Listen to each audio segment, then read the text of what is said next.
네, 이제 오전장 마무리하고 오후장을 준비하는 하프타임 시간입니다. 먼저 오늘도 공략주들 확인해보기 전에 시청자 여러분의 궁금증 해결하고 갈 텐데요. MBN골드 김흥태, 조기준 매니저님과 함께합니다. 안녕하십니까? 안녕하세요. 네, 오늘도 우리 시장은 힘을 내지 못하고 있습니다. 양대 지수 모두 1%대 하락하는데요.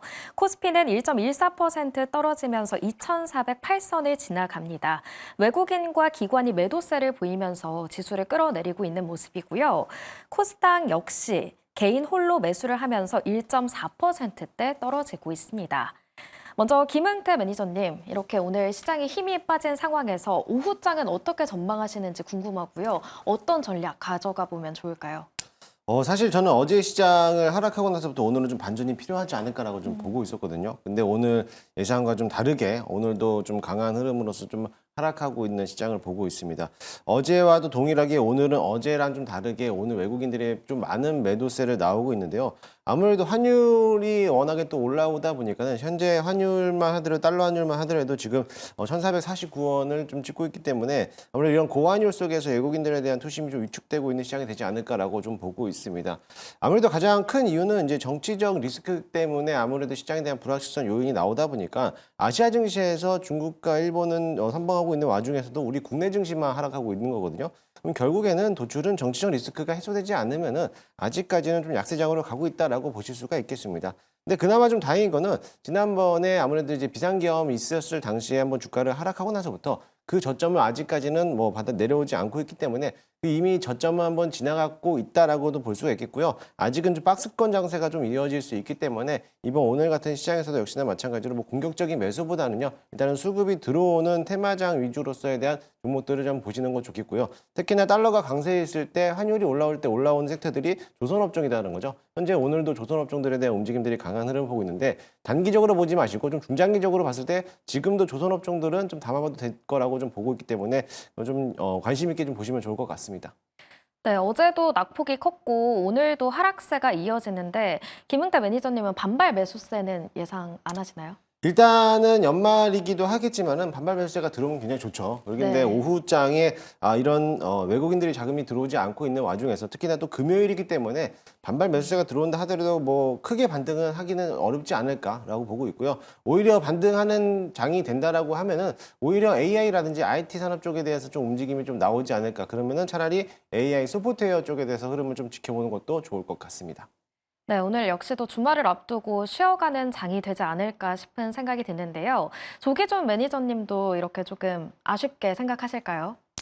일단 뭐 기관 매수세가 실종됐거든요. 기관 매수도 지금 현재 연기금 위주의 소폭의 매수세밖에 안 들어오기 때문에 그렇기 때문에 아마 조선과 방산주들 위주 몇 개가 올라가는데 그래도 지금 현재 이제 네카오가 조금씩은 올라오려고 하고 있는 상황이지 않나라는 생각이 들고 있고요. 그래서 전반적으로 지금 시장의 약세, 환율 약세, 뭐 아시아 시장 아까 말씀드린 대로 아시아 시장이 너무나 강한데 지금 플러스 나오고 있는데 우리 시장만 1% 이상 지금 하락하고 있는 이유는 뭐 아무리 찾아도 환율 약세, 환율이 지금 이제 1,500원, 뭐 1,450원, 뭐 1,500원을 또 이제 넘어서려고 하기 때문에 그 약세와 더불어 정치적인 불안 요소가 작용을 했다라고 보여집니다. 그래서 현 상황에서 지금 현재 이제 방법은 기관 매수하는 종목들 위주로 단기 트레이딩을 하는 게 좋지 않을까라는 생각을 하고 있고 물론 이제 트럼프 트레이드 관련주들이 이제 탄소 배출권이라든가 이런 종목들이 움직이긴 합니다. 빠르게. 이럴 때 조금씩 이제 매매를 해봐도 좋겠지만은 될 수 있으면 연말까지는 현금 확보에 주력했으면 좋겠다라는 생각을 하고 있습니다.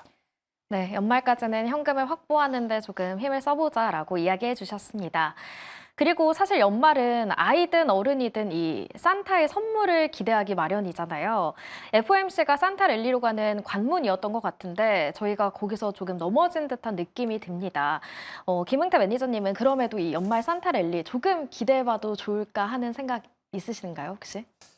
매년 당하는 거라서 그냥 네. 저는 기대를 안 하도록 하겠습니다. 음. 산타가 오는 것보다 내가 가진 종목이 올라오는 게 산타다. 그냥 그렇게 생각하시고 산타랠리는 이미 지나갈 거라고 좀 보고 있기 때문에 너무 기대하는 것보다는요. 그래도 그나마 좀 다행인 거는 앞으로 이 정치적 리스크가 이제 불안정 요소가 어느 정도 일출 해소가 되고 있는 과정이기 때문에 뭐 추가적으로서 큰 낙폭에 대한 거대 하락은 없지 않을까라고 생각하고 있기 때문에 그거마저도 좀 긍정적으로 보시면 좋겠고요. 앞으로 내년도 이제 한 달도 채 남지 않은 이제 트럼프 당선인에 대한 정권이 이제 바뀌게 되어 있는데 그렇게 된다면 저는 오히려 조금 트럼프 트레이드 관련된 섹터들이 좀 강한 시장을 이끌어가지 않을까. 아직은 시간적인 여유가 남아있기 때문에 오히려 연말에서는 현금 확보하는 것도 중요하지만 좀 여유가 되신다 분들이라면 오늘 같은 시장에서는 좀 트럼프 트레이드 관련된 종목들도 좀 담아내는 것도 괜찮을 거라고 좀 보고 있습니다. 네, 트럼프 트레이드에 주목해봐도 좋을 것 같다라는 이야기 해주셨는데요. 조기준 매니저님도 산타 기대 안 하시나요?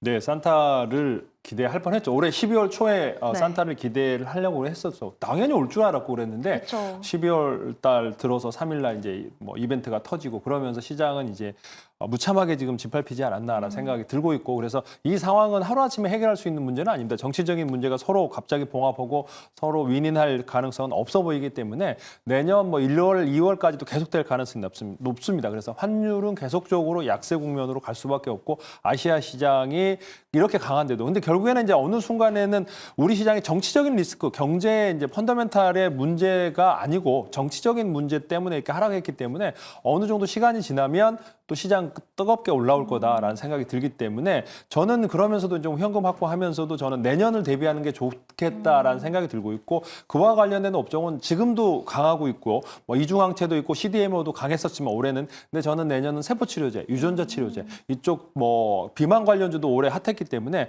그 비만 관련해서도 유전자 치료제, 세포 치료제가 있고 내년에 첨생법 2월 22일 날 시작하기 때문에 그와 관련된 종목이 오늘 최근에도 뭐 메디포스트라든지 네이처셀 계속적으로 지금 현재 장중에 플러스 날려고 하는 이유가 이런 종목들은 제 생각에는 내년 초까지도 계속 괜찮지 않을까라는 생각을 해보고 있습니다.